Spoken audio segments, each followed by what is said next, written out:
Opinions and stories around the game we love, told by your favorite storytellers. Stay up to date with all things cricket. Subscribe to CricBuzz's YouTube channel and press that bell icon now. आज अगर आप भारत की team देखें, यहाँ पर भी कुछ comeback हैं पार्थिव, काफी कमबैक। तो पहले तो जरा ये सारी लिस्ट पढ़ें, कितने लोग हैं? 40 काफी है, पर कमबैक देखिए दो एक एक करके करते हैं, पर दो नाम जो इसमें हैं, दिनेश कार्तिक, वो नाम हम देखें, और हार्दिक पांड्या, ये दो नाम पार्थिव। आई थिंक ऑब्वियसली जो बात थी कि हार्दिक पांड्या अगर फिट होंगे तो वो टीम में वापस आने थे, तो वो तो सीधा हिसाब था। फिर रह जाता है दिनेश कार्तिक का जो परफॉर्मेंस की बात है। आई थिंक मेरे हिसाब से वो हम जब बहुत बार ये चीज़ डिबेट कर रहे हैं कि आपको फिनिशर चाहिए जो आपको गेम ख़त्म कर सकता है, लेकिन फिर भी एक स्टेप बैक है कि आपके पास और संजू सैमसन है, आपके पास ऋषभ पंत है, आपके पास ईशान किशन भी है। तो ये एक शॉर्ट टर्म चीज़ ज़रूर है कि आपने इनफॉर्म प्लेयर को शॉर्ट टर्म चीज़ के लिए रखा है, आपने यहाँ पे लाए हैं, तो ऑब्वियसली जिस सोच ऐसी ही होगी लॉजिकली कि वर्ल्ड कप तक उनको लेके जाएंगे। बट जो भी ये जो सोच है वो आई थिंक एक शॉर्ट टर्म सोच है। उसके आगे वाली जो बड़ा जो अपने जो देख रहे हैं 2023 का वर्ल्ड कप या और कोई भी आगे की सीरीज के लिए, तो आपके पास वो ऋषभ पंत और ईशान किशन को ज्यादा देखेंगे आप। आपने कहीं सोचा वीरू के शायद ऋषभ पंत और केएल राहुल दोनों ने कप्तानी करी है, एक तो अभी भी खेल रहे हैं, एक घर जा चुके हैं अभी, पर दोनों ने कप्तानी करी है, टेस्ट मैच भी खेलना है इनको, बड़ा महत्वपूर्ण टेस्ट मैच है, एक ही है पर बड़ा महत्वपूर्ण टेस्ट मैच है इंग्लैंड के खिलाफ। आपको कहीं लगा कि शायद इनको ब्रेक मिल जाए कुछ मैचेस के लिए? आई थिंक देखिए, तो सिलेक्टरों ने पूछा जरूर होगा, अगर जिन को ब्रेक दे उनसे तो पूछा होगा, या उन्होंने रिक्वेस्ट डाली होगी कि भाई हमें ये सीरीज में ब्रेक दे दो। तो हो सकता है इन दोनों ने वो ब्रेक के लिए रिक्वेस्ट ना की हो या इनसे ना पूछा गया, क्योंकि रोहित विराट तो ऑब्वियसली नहीं तो बट उन्होंने रिक्वेस्ट डाली होगी ना, या सिलेक्टर ने पूछा होगा कि भाई उनको रखा जाए या नहीं रखा जाए। क्योंकि जब भी मैं भी अगर मुझे नहीं कोई सीरीज खेलनी तो मुझे रिक्वेस्ट डालनी पड़ती थी, या तो सेक्रेटरी को बोर्ड के कि भाई मैं रेस्ट चाहता हूँ इस सीरीज में, या चेयरमैन को सिलेक्टर के कि भाई मैं रेस्ट चाहता हूँ इस सीरीज में, और वो आपकी रिक्वेस्ट मान लेंगे तो ठीक है, नहीं मानेंगे तो फिर आपको खेलना पड़ेगा अगर टीम अनाउंस हो जाती है। तो आई थिंक मुझे तो ये लगता था कि जो पिछले कुछ 5-6 महीने से ज़्यादा क्रिकेट खेल रहे हैं उन सबको ब्रेक देना चाहिए, क्योंकि end of the day physically चाहे वो थके ना थके, लेकिन मेंटली ज़रूर थकते हैं जी। तो वो मेंटली, और हमारे यहाँ क्या है, अगर आपने ये बोला कि मैं मेंटली थका हुआ हूँ ना, तो उसका कुछ और ही मतलब निकाल लिया जाता है जो कि नहीं निकलना चाहिए।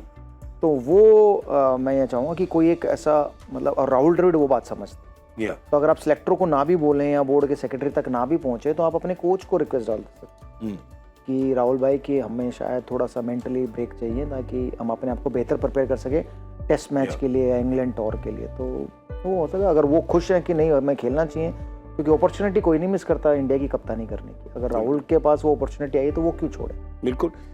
सब में एक ही चीज़ है, अगर जिसको ब्रेक की मुझे लग रहा था कि वो ज़रूरत है, जो पूरे अगर पिछले 3 साल के मैचेस निकाल के देखेंगे ना सारे, तो ऋषभ पंत एक नाम है। वो तीनों फॉर्मेट खेल रहे, नॉट जस्ट की परफॉर्मेंस बट थकान के वजह से। मैं तो मेंटली वही बात कर रहा हूं, थकान की वजह से तो शायद थके ना थके, क्योंकि T20 फॉर्मेट में फिट है, वो सबसे आसान काम है, क्योंकि वो तीनों काफी टाइम से बायो बबल में रहे। खाली मेरे ख्याल से 2 या 3 T20 मिस किए इंडिया ने, जितने भी मैचेस खेले, वनडे हो, टेस्ट मैचेस हो, सब कुछ ही उन्होंने खेला। अच्छा ये भी बता दो दिनेश कार्तिक की कौन सी कमबैक है?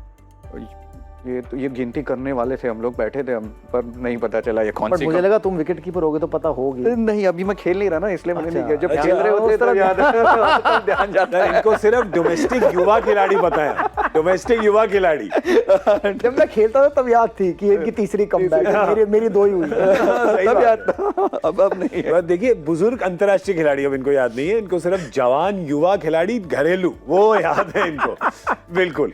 एक और या 2 और प्लेयर हैं एक्चुअली, 1 ईच टीम से, अर्शदीप सिंह और उमरान मलिक, और दोनों को ये प्राइज दिया गया है, रिवॉर्ड दिया गया है, क्योंकि आईपीएल का परफॉर्मेंस उनका इतना अच्छा रहा है। I think very well deserve. मेरे ख्याल से जिस तरह के अब आंकड़े देखेंगे तो दोनों अलग अलग तरीके के गेंदबाज है। एक 150 की स्पीड से डालता है, अर्शदीप वो मुश्किल वाली गेंदबाजी करता है, नीचे आके यॉर्कर डालता है, अपनी जो दिमाग यूज़ करके डालते हैं। लेकिन जब आप आईपीएल का स्टेज यही होता है ना कि आपने परफॉर्म किया है अच्छा, तो कहीं ना कहीं आपको उसका रिवॉर्ड मिले, और आई थिंक दोनों को वेल डिजर्व रिवॉर्ड है, उमरान मलिक के लिए और अर्शदीप के लिए।